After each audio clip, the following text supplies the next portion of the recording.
बाड़ी शहर में मां राजराजेश्वरी के मेले में नवरात्र महोत्सव का आयोजन नगर पालिका प्रशासन द्वारा किया जा रहा है। 8 दिन तक आयोजित होने वाले इस कार्यक्रम में मंगलवार की रात मेला मंच पर भीम जागरण कार्यक्रम का आयोजन किया गया। इस कार्यक्रम में प्रस्तुति देने आए समता म्यूजिकल ग्रुप के कलाकारों ने बाबा साहब और महात्मा बुद्ध को लेकर ऐसी प्रस्तुति दी कि श्रोता मंत्रमुग्ध हो गए। जागरण कार्यक्रम का आयोजन देर रात तक चला। समता म्यूजिकल ग्रुप के वरिष्ठ कलाकार शशि भूषण ने बताया कि वह बाबा भीमराव अंबेडकर के अनुयायी है और उनके बताए मार्ग एवं महात्मा बुद्ध के उपदेशों को आम जनता तक पहुंचाने का काम करते हैं, जिसके लिए उनकी टीम लगातार प्रयासरत है। बाड़ी में नगर पालिका प्रशासन द्वारा उनके कार्यक्रम का आयोजन किया गया, जिसके लिए वे उनके आभारी हैं। इस दौरान सभी कलाकारों का मेला मंच से मिला अध्यक्ष अमर सिंह पोसवाल और नगर पालिका प्रशासन द्वारा स्वागत किया गया। कार्यक्रम के दौरान वरिष्ठ पार्षद राजकुमार भारद्वाज, राजवीर सिंह, नगर पालिका अध्यक्ष कमलेश देवी, गौतम सिंह, वाइस चेयरमैन अहमद जमा खां, राजवीर कौशल, कांग्रेस ब्लॉक अध्यक्ष रामेंद्र मीना सहित शहर के गणमान्य नागरिक और समाजसेवी मौजूद रहे। आज मेला मंच पर राजस्थानी कार्यक्रम आज बुधवार को मेला मंच पर राजस्थानी कार्यक्रम का आयोजन होगा, जिसमें राखी रंगीली और आशा रंगीली सहित अन्य कलाकार अपनी प्रस्तुति देंगे। धौलपुर से बॉबी बख्शी की रिपोर्ट।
देखिए, बाबा साहब डॉक्टर अम्बेडकर का जो जन्म दिवस माह है, यानी जिस महीने बाबा साहब की जयंती है, उनका जन्म हुआ, वो है अप्रैल 14-20 पर मतलब। और आज 1 अप्रैल है और बाड़ी में यहाँ हम पहुँचे हैं, तो एक तरीके से बाबा साहब डॉक्टर अम्बेडकर के माह का आगाज़ है।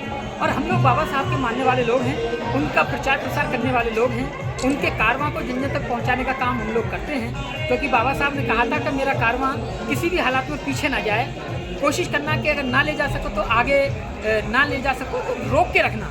लेकिन हम कोशिश कर रहे हैं कि बाबा साहब आपके कारवां को रोक के ही नहीं, आगे ले जाने की भी कोशिश करेंगे। उसी का एक छोटा सा प्रयास था कि बाड़ी के लोगों ने इस प्रोग्राम का आयोजन किया और हमें यहाँ बुलाया और हम लोग अपनी टीम के साथ यहाँ पहुँचे हैं। और ये बाबा साहब का जो कार्य हो रहा है, ये जो जन जागरण का कार्य हो रहा है, लोगों को जगाने का कार्य हो रहा है, ये कार्य हमारे जीवन का एक बहुत छोटा हिस्सा है। हमारा पूरा जीवन हमारे अपने जीवन यापन के लिए है। जो बाबा साहब ने हमारे लिए जितना किया, उसके लिए सुई की नोक के बराबर हम लोग कर रहे हैं। काश हम उनके लिए बहुत सारा कर पाते, काश हम उनके लिए घर छोड़ के अपना और ये काम कर रहे होते। इसलिए ये तो बहुत छोटा सा हिस्सा है। बस यही चाहेंगे कि जो बाबा साहब ने बात कही थी कि भाई इस देश को पहले हमें सशक्त बनाना है, इस देश से जाति खत्म करनी है, सभी को बिना जाति का बनाना है। और भारतीय संविधान के अनुसार बाबा साहब ये कहते हैं कि पहले हम सब राष्ट्रीय नागरिक हैं। हम भारत के लोग, वी द पीपल, हम भारत के लोग हैं, बाद में किसी जाति या मजहब के हैं। और बाबा साहब चाहते थे कि लोग ऐसे धर्म में रहें जिसमें जाति ना हो। जाति में जातियाँ होती हैं तो लोग ऊंचे नीचे होते हैं, और जहाँ जातियाँ नहीं होती वहाँ समान होते हैं। इसलिए बाबा साहब ऐसे धर्म को चाहते थे जिसमें जाति ना हो। तो हमने भी उसी धर्म को अंगीकार किया जिसमें जाति नहीं है। हम बौद्ध हैं, हमारा सभी से मिलना जुलना है, किसी से द्वेष नहीं, किसी से कोई मन मुटाव नहीं, किसी तरह का कुछ नहीं। ये बुद्ध का नियम है जो हम फॉलो करते हैं। बाबा साहब की बात को मानते हैं, क्योंकि बाबा साहब ने ही हमें बुद्ध का रास्ता दिया कि आप लोगों को बुद्ध की शरण में जाना है। तो हम कोशिश कर रहे हैं। बड़ा अच्छा लगता है, दूसरी दफ़ा मेरा इधर आना हुआ है, और आयोजक टीम का सभी का हार्दिक अभिनंदन करता हूँ। शुक्रगुजार हूँ उनका कि उन्होंने मुझे यहाँ दोबारा आया और इतनी इसके साथ शिद्दत के साथ मुझे नवाजा, और बार बार शुक्रिया करता हूँ उनको, बहुत बहुत आभार करता हूँ। बड़ा अच्छा लगा, शब्द नहीं है कहने के लिए। और इस बार मेरे साथ बुद्ध मित्र आई हैं, ये बहुत अच्छे सिंगर हैं, बॉलीवुड सिंगर हैं, फिल्मों में इन्होंने बहुत गीत गाए हैं, और अभी 4-5 गीत हम लोगों ने मिलकर भी गाए हैं। आपने देखे होंगे कि हमारा जो प्रोग्राम हुआ था 10 नवंबर को, जो गीत हमने यहाँ गाया, और भी बहुत डुएट गीत थे, लेकिन समय नहीं मिला, नहीं गा पाए। और समय होता तो और भी गाते, लेकिन कोशिश करेंगे कि बाबा साहब का सपना पूरा हो, हमारे जीते जी हो। उसके लिए हम दिन रात, और मतलब कोई समय नहीं, 24 घंटे नहीं, 24, 25, 26 जहाँ तक घंटे हैं बीतते चले जाएँ, हमें कोई फर्क नहीं पड़ता। बड़ा अच्छा लगा, और फिर दोबारा सभी का हार्दिक अभिनंदन, जिन्होंने बुलाया, पूरी टीम का हार्दिक आभार, बहुत बहुत शुक्रगुजार।